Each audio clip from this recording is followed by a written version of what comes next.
Me friends and ఫ్యామిలీతో సరదాగా బయటకు వెళ్ళటానికి కారు లేదా అయితే వెంటనే ఈ నెంబర్కి కాల్ చేయండి.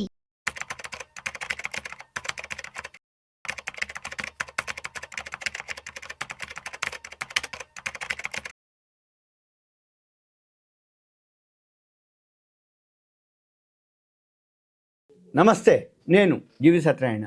ఈరోజు ఈ ఎపిసోడ్లో ఎస్ఐపి సిస్టమాటిక్ ఇన్వెస్ట్మెంట్ ప్లాన్, ఈ సిస్టమాటిక్ ఇన్వెస్ట్మెంట్ ప్లాన్ ఏదైతే ఉందో దాన్నే ఎస్ఐపి అంటాం. ఈ ఎస్ఐపి ఏదైతే ఉందో రాబోయే రోజుల్లో 250 రూపాయలతో కూడా చేయవచ్చు అనేది ఇప్పుడు మనం చెప్పబోయేది. అయితే ఇవన్నీ ఎప్పటికప్పుడు ఈ సెబీ వాళ్ళు ఏం చేస్తారు అంటే, మార్కెట్కి అనుగుణంగా ఏ విధంగా ఇన్వెస్టర్లు వస్తుండ్రు, ఇన్ఫ్లో ఏ వస్తుంది అనేది బట్టి వీళ్ళు చిన్న మధ్య స్థాయి ఏదైతే కంపెనీలు అంటే ఎస్ఎంఈ బోర్డు ఉంది, వాళ్ళు ఏదైతే ప్రతిపాదనలకు అంటే మనం ఏవైతే ఎస్ఎంఈ కంపెనీలు ఉందో ఐపీఓలు కానీ ఏవైతే ఉన్నాయో వాటికి ఇచ్చే సమయాన్ని తగ్గించడానికి చేస్తున్నాం ప్లాన్ అని మన సెబీ చైర్పర్సన్ గారు మాధవపురి బుచ్ గారు అనడం జరిగింది. అయితే బాంబేలో ఈ మధ్య ఈ ఎస్ఎంఈ ఏదైతే స్మాల్ మీడియం ఎంటర్ప్రైజెస్ వాళ్ళు ఓ బోర్డు ఏదైతే ఉందో ప్రతిపాదనలకు ఏదైతే ఉందో సమయాన్ని తగ్గిస్తామని అనటం. అయితే వీటికి ఇప్పటి వరకు ఏదైతే ఇష్యూలకి పర్మిషన్ 3 నెలలు టైం పడుతుందని, అయితే దాన్ని ఇంకా టెక్నాలజీ బాగా డెవలప్ చేసి టైంని బాగా తగ్గిస్తామని ఇప్పుడు మనం ఇది శుక్రవారం నాడు ఒక ప్రకటనలో చెప్పడం జరిగింది. అయితే వీళ్ళు ఏదైతే ఒక నిర్వహించడం జరిగింది ఎస్ఎంఈ ఇష్యూలకు సంబంధించి, వాళ్ళు ఒక NISM అంటే national institute of securities market, వాళ్ళు నిర్వహించిన ఏదైతే సదస్సులో నిన్న బొంబాయిలో శుక్రవారం నాడు చెప్పడం జరిగింది. ఏమని, ఈ ఎస్ఎంఈ ఐపీఓలోకి ఏదైతే ఉందో టైంని చాలా తగ్గిస్తాం, టెక్నాలజీ ఇంకా ఇంప్రూవ్ చేస్తామని. దాంతోపాటే ఎస్ఐపీలు ఏవైతే ఉన్నాయో అవి కూడా 250 రూపాయలకి మనం చేద్దాము. మ్యూచువల్ ఫండ్స్ కూడా బాగా అంటే తొందరగా ఎక్కువ మంది రావడానికి వాటికి సంబంధించిన ఏవైతే పర్మిషన్స్ కూడా అవి కూడా మనము ప్రయత్నిస్తామని చెప్పడం జరిగింది.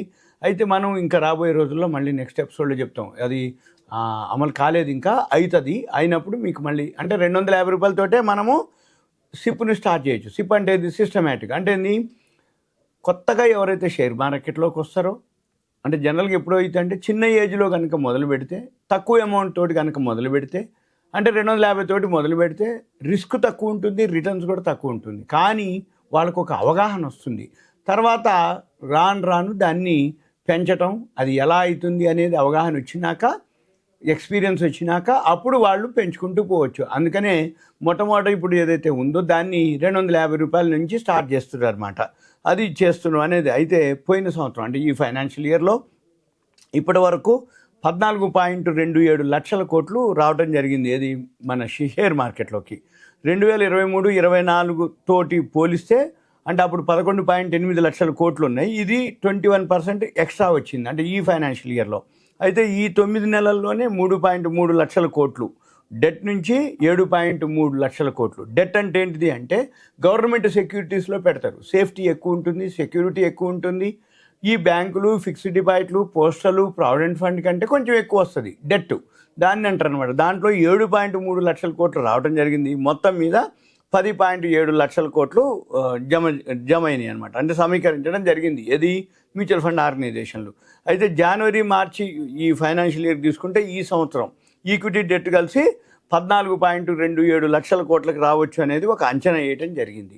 అయితే రాబోయే రోజుల్లో మ్యూచువల్ ఫండ్స్ ట్రస్టులదే హవా ఉంటుంది అనేది కూడా చెప్పడం జరిగింది. అంటే ఏదైతే NHAI national highway authority of India అని కొత్త కన్స్ట్రక్షన్స్ ఏవైతే జరుగుతున్నాయో, స్థిరాస్తి మీద, రియల్ ఎస్టేట్ మీద ఏవైతే పెట్టుబడులు ఉన్నాయో ఆ ట్రస్టులు ఉన్నాయి, ఇన్ఫ్రాస్ట్రక్చరు పెట్టుబడులు కానీ, మున్సిపల్ బాండ్లు కానీ, వీటి ద్వారా నిధుల ఇప్పుడు సమీకరణ కొంచెం తక్కువ ఉంది.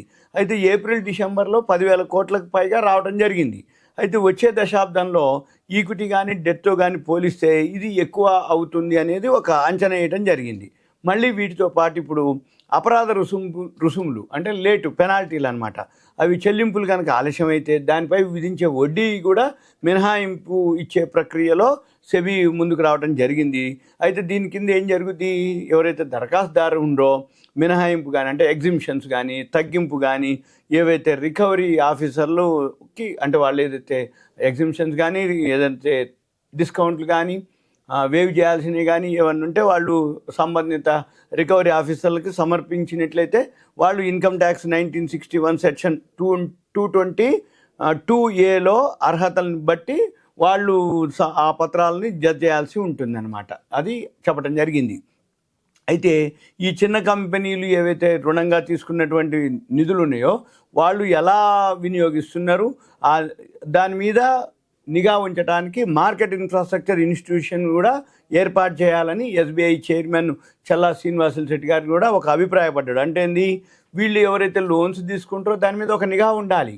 వాళ్ళు మిస్యూజ్ చేస్తుర్రా లేకపోతే సక్రమంగా చేస్తుండ్రా అనే దాని మీద మార్కెట్ ఇన్ఫ్రాస్ట్రక్చర్ ఇన్స్టిట్యూషన్ ఒకటి ఏర్పాటు చేయాలనేది ఆయన ఎస్బీఐ చైర్మన్ గారు చల్లా శ్రీనివాసులు ఒక అభిప్రాయం వ్యక్తం చేయడం జరిగింది. తర్వాత వాళ్ళు ఏ అవసరం కోసం తీసుకుంటున్నారో వెల్లడించారో అంటే ఆ అవసరానికే వాళ్ళు ఖర్చు పెడుతున్నారా లేదా అనేది పరిశీలించాలి. అది ఒక వ్యవస్థ అయి ఉండాలని సెబీకి చెందినటువంటి ఎన్ఐఎస్ఎం నిర్వహించిన సదస్సులో పేర్కొనడం జరిగింది. అంటే అటువంటి ప్లాట్ఫామ్ వలన ఏదైతే అంటే రుణదాతలకు కానీ రుణ స్వీకర్తలకు కానీ అది సౌకర్యంగా ఉంటుందని చెప్పడం జరిగింది. అయితే చిన్న కంపెనీలకు ఇచ్చే రుణాల వినియోగం పరిశీలిస్తుండాలని ఆర్బీఐ కూడా నొక్కి చెప్తున్న సంగతి తెలిసిందే అని చెప్పడం. అయితే బిజినెస్ క్రెడిట్ కార్డులను జారీ చేయడం ద్వారా ఇలా మంజూరు చేసినటువంటి నిధుల వినియోగాన్ని ట్రాక్ చేయొచ్చని గత ఏడాది మార్చిలో ఆర్బీఐ సూచించడం కూడా జరిగింది.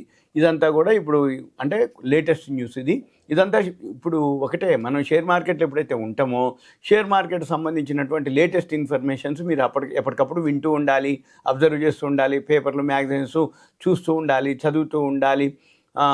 ఎందుకోసం అంటున్నంటే ఏవైతే చేంజెస్ ఇప్పుడు సెబీ ఎప్పటికప్పుడు అవేర్నెస్ మాదిరి కల్పించడం జరుగుతుంది. ఇప్పుడు ఎస్ఐపిని 250 రాబోయే రోజుల్లో చేస్తారు. దాంతోపాటు వేరే ఏవైతే ఎస్ఎంఈలు కానీ లోన్స్ కానీ వాటి మీద ఇదంతా కూడా ఒక చిన్నపాటి ఇన్ఫర్మేషన్ అవేర్నెస్ ఎడ్యుకేషన్ పర్పస్ మాత్రమే. Thank you. సెలవు.